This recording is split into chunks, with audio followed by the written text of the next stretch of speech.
February 19th, 1994. It started as just another night at Riverside General Hospital in California. Patients were being treated, monitors beeped steadily, and fluorescent lights buzzed overhead. Then at 8:15 p.m., the doors to the emergency room burst open.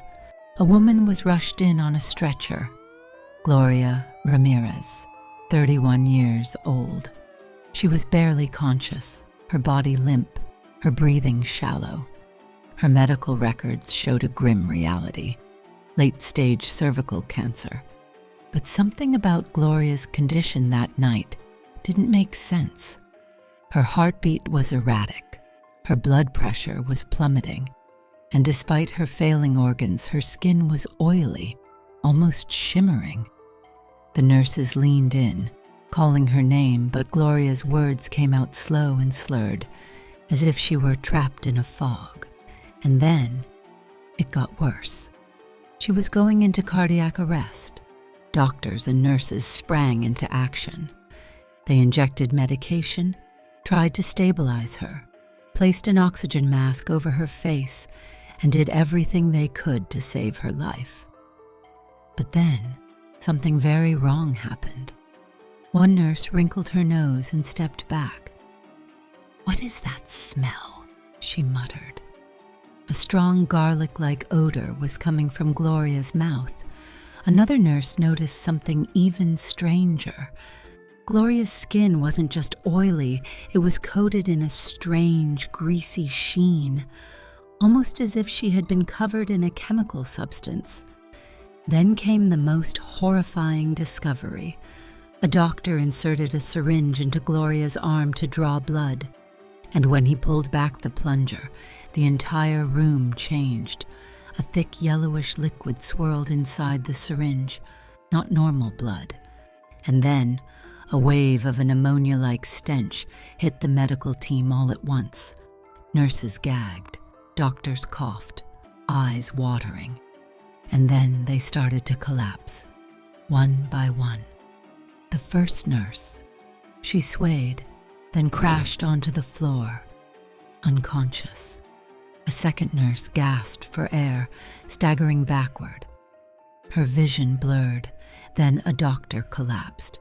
His body went limp, hitting the ground with a sickening thud. Panic erupted. Doctors abandoned their patient. Nurses ran from the room, gasping, clutching their heads. An ER physician shouted, "Get everyone out, now!" But Gloria Ramirez remained where she was, completely still. Within minutes, 23 medical staff members were affected. 5 were hospitalized, with one spending weeks in intensive care. Yet through all this horror, one thing was certain. At 8:50 p.m., Gloria Ramirez was pronounced dead. But the nightmare wasn't over. Now the hospital had a new problem: what to do with her body. As soon as coroners arrived to transport Gloria to the morgue, they realized they were dealing with something far beyond the ordinary. Full-body protective suits, oxygen masks, special handling procedures. Even in death, Gloria was dangerous. Pathologists examined her in a sealed lab, yet there were no signs of any known toxins. No external burns, no chemical exposure, no logical explanation for what happened. And yet, her body was still leaking an unidentified oily substance. Then, another mystery emerged. One of the coroners handling Gloria's remains suddenly fell ill. Her symptoms? The same as the ER staff who had been exposed to Gloria hours earlier. Now, scientists were desperate for answers. But as they tested her remains, something even more disturbing surfaced. Her heart and liver were abnormally coated in crystals, something never seen before in a human body. And then, a new horror. Her blood samples evaporated, not dried out, not degraded, evaporated into thin air. What kind of chemical reaction could cause this? and what really happened to Gloria Ramirez that night. The first official theory suggested toxic fumes. Investigators proposed that Gloria had used a home remedy, dimethyl sulfoxide, DMSO. If mixed with oxygen during medical treatment, it could create dimethyl sulfate, a highly toxic gas. It sounded plausible at first, but experts tore it apart. If DMSO had caused this, why had it never happened before? Why did her blood contain an oily sheen never seen in any DMSO-related case? And how could a harmless household chemical trigger mass hospital poisonings? The theory was weak. Then, the darker theories emerged. Some believed Gloria had come into contact with a secret government chemical, one so deadly that exposure alone caused organ failure and paralysis.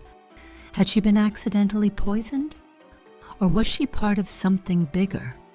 A classified experiment gone horribly wrong? Others believed Gloria had become something else entirely. Was she carrying a biological agent?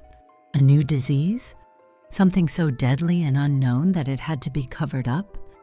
And then there was the strangest theory of all. What if Gloria Ramirez was already dead before she arrived? What if the doctors and nurses hadn't been treating a living person, but something in between? Something not fully alive, but not fully dead. An entity that had already changed. A toxic, human anomaly. To this day, Gloria's case remains unsolved. Official reports give explanations, but none of them fully add up. No known toxin can explain the bizarre symptoms of the ER staff. No autopsy ever proved how she became a human biohazard. And no case like Gloria's has ever happened again. Did she accidentally ingest something we still don't understand? Or was she evidence of something far more terrifying? Maybe her body was altered in a way science still can't comprehend. Perhaps even now there are those who know the truth but refuse to speak it. One thing is certain, Gloria Ramirez's final hours remain one of the most chilling and unexplained medical mysteries in history.